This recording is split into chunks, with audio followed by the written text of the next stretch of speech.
दोस्तों, दिल्ली चुनाव का बिगुल बज चुका है। क्या इस बार हरियाणा और महाराष्ट्र की तरह दिल्ली में भी बीजेपी बाजी मार ले जाएगी? क्या 10 साल की एंटी इनकम्बेंसी केजरीवाल पर भारी पड़ेगी? क्या बिना चेहरा दिए, केजरीवाल की टक्कर के बिना चेहरा दिए बीजेपी वो काम कर लेगी दिल्ली में जो उसने महाराष्ट्र में किया? ऐसे बहुत से सवाल हैं जिनके जवाब अगले कुछ दिनों में हमारे सामने आ ही जाएंगे। लेकिन इस बीच जो सबकी निगाहें हैं दोस्तों, वो जानते हैं किस पर है? केजरीवाल पर, बीजेपी के दिल्ली के नेताओं पर। एक्चुअली में सबकी निगाहें दोस्तों राजीव कुमार पर है। मुख्य चुनाव आयुक्त राजीव कुमार के लिए ये दिल्ली का चुनाव बेहद ही महत्वपूर्ण है दोस्तों, बेहद ही महत्वपूर्ण। जानते हैं क्यों? क्योंकि चुनाव आयुक्त के तौर पर राजीव कुमार का ये चुनाव आखिरी चुनाव है और फरवरी के बाद राजीव कुमार हो जाएंगे रिटायर। हालांकि बहुत से लोग कहते हैं कि राजीव कुमार को एक्सटेंशन मिलेगा कि नहीं मिलेगा, राजीव कुमार को कोई बड़ा और दूसरा पद मिल सकता है कि नहीं मिल सकता है, ये तो अपने आप में सवाल है। लेकिन इस बीच 14 मार्च की खबर देख लीजिए जो बताती है कि ज्ञानेश कुमार वो हैं जो राजीव कुमार की मुख्य चुनाव आयुक्त के तौर पर जगह लेंगे। यानी कि मुख्य चुनाव आयुक्त के तौर पर जगह कौन लेगा ये तो सामने आ चुका है। लेकिन राजीव कुमार के लिए चुनाव क्यों महत्वपूर्ण है और राजीव कुमार का भविष्य इस चुनाव में कैसे तय होगा, ये इस वीडियो में आगे मैं आपको बताऊंगी। लेकिन उससे पहले रविंद्र सिंह शोरान का ये ट्वीट मैं आपके सामने रखना चाहती हूँ। दोस्तों, रविंद्र सिंह शोरान बड़ा चेहरा है यूट्यूब का। आपने इनको मजबूती से कई यूट्यूब चैनल्स में हरियाणा के चुनाव में और टीवी चैनल्स में भी हरियाणा के चुनाव पर बोलते हुए सुना होगा। दोस्तों, क्योंकि शोरान जी हरियाणा से हैं तो हरियाणा की पॉलिटिक्स पर तो बोलेंगे ही, लेकिन देश के अलग अलग राज्यों के चुनाव पर भी अपनी मजबूती से बात रखते रहे हैं। उन्होंने जो बात बोली है बड़ी दिलचस्प है। क्या कह रहे हैं देखिए।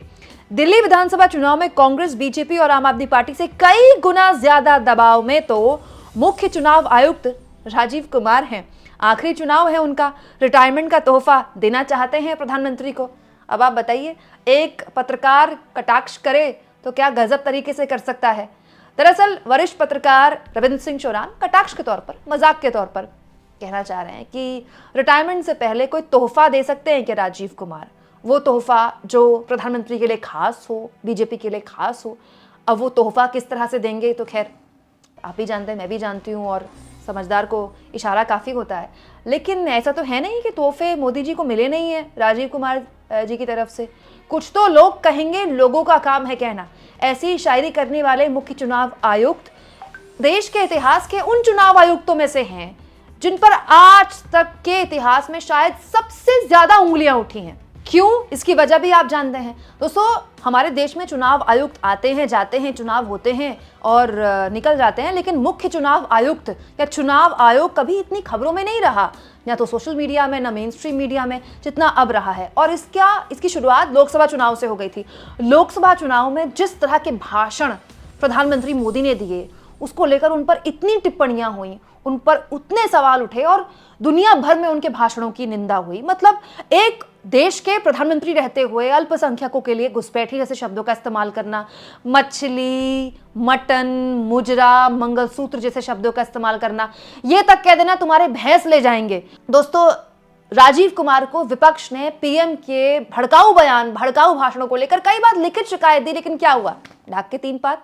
हालत ये हो गई दोस्तों कि एक रस्म अदायगी के लिए नोटिस इशू किया गया दोनों पार्टियों के राष्ट्रीय अध्यक्ष बीजेपी और कांग्रेस द्वारा, और कह दिया गया कि अपने स्टार प्रचारकों को थोड़ा सा आप हिदायत में रखिए, थोड़ा सा कंट्रोल में रहकर वो बयान दें। लेकिन वो स्टार प्रचारक कितना माने ये मुझे आपको बताने की ज़रूरत नहीं है। दोस्तों, यहाँ इस बात पर भी गौर किया जाए कि हमारे देश में चुनाव को लेकर कभी इतने सवाल नहीं उठे। मतलब अमूमन एक पूरा दौर रहा है हालांकि, जिसमें बूथ कैप्चरिंग का दौर लोगों ने देखा और पूरी की पूरी बूथ रैकिंग का दौर लोगों ने देखा। लेकिन पिछले 20-25 सालों में आप कह सकते हैं ऐसा कभी नहीं हुआ कि चुनाव की विश्वसनीयता को लेकर कभी सवाल खड़े हुए। ये योगदान भी राजीव कुमार का ही है। जब देश में लोकतंत्र मजबूत होना है, जब देश में लोकतंत्र को और ट्रांसपेरेंट होना है, राजीव कुमार के मुख्य चुनाव आयुक्त रहते जितनी उंगलियां देश के अलग अलग राज्यों के चुनाव में खड़ी हुई, उतनी कभी नहीं खड़ी हुई। कई वरिष्ठ पत्रकारों को मैंने लोकसभा चुनाव में कहते सुना कि जब वोटिंग बैलेट पेपर से होती थी तो भी जो वोटिंग प्रतिशत होता था वो रात तक आ जाता था। लेकिन ये राजीव कुमार के मुख्य चुनाव आयुक्त रहते हुआ कि वोटिंग प्रतिशत 1.5 दिन बाद 2 दिन बाद आता है और वो भी बढ़कर आता है। लोकसभा चुनाव में भी हमने देखा, हरियाणा चुनाव में भी हमने देखा और महाराष्ट्र चुनाव में भी हमने देखा, और ये सब कुछ होता रहा। राजीव कुमार पर सवाल उठते रहे, उसके बावजूद भी राजीव कुमार ने इसको लेकर कुछ नहीं किया।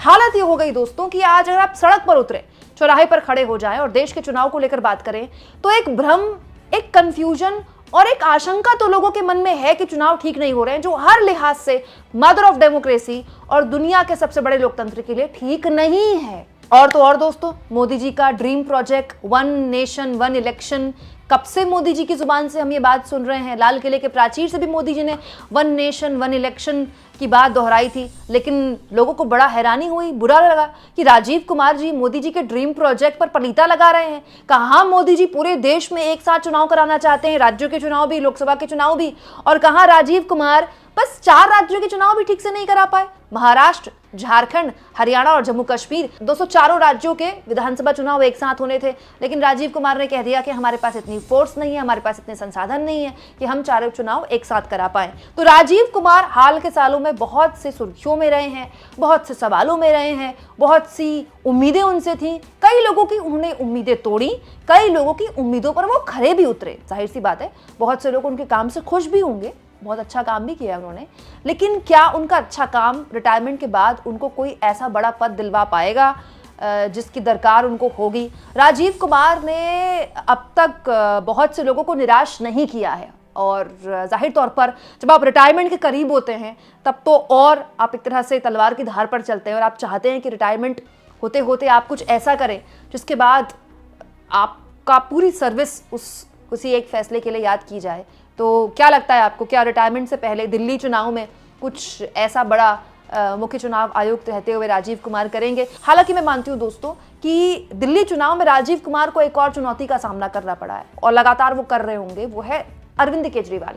ये अरविंद केजरीवाल नाम का जो नेता है ना, ये पता नहीं किस मिट्टी का बना है दोस्तों। बीजेपी को बीजेपी की भाषा में जवाब, मोदी को मोदी की भाषा में जवाब अगर कोई नेता देता है तो वो केवल अरविंद केजरीवाल है।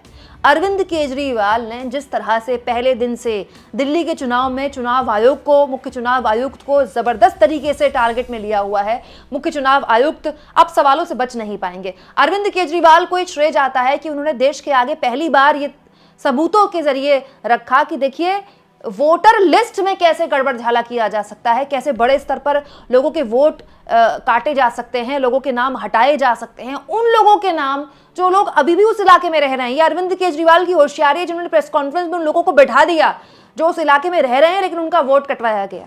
अरविंद केजरीवाल का कोई दिन नहीं जाता जब वो प्रेस कॉन्फ्रेंस नहीं करते। अरविंद केजरीवाल का कोई दिन नहीं जाता जब वो चुनाव आयोग पर सवाल नहीं खड़े करते। इधर चुनाव आयोग के दफ्तर जाते हैं, उनसे मुलाकात करने के लिए, उनकी तारीफ करते हैं, बाहर आकर चुनाव आयोग को 4 बातें सुना देते हैं। तो जाहिर सी बात है ये चुनाव मुख्य चुनाव आयुक्त राजीव कुमार के लिए आसान नहीं होगा, और जाहिर सी बात है वो उम्मीद भी नहीं कर रहे होंगे। लेकिन आपको क्या लगता है, क्या रिटायरमेंट से पहले इस चुनाव में कुछ ऐसा हो पाएगा जो बीजेपी को खुश कर दे, जो मोदी जी को खुश कर दे?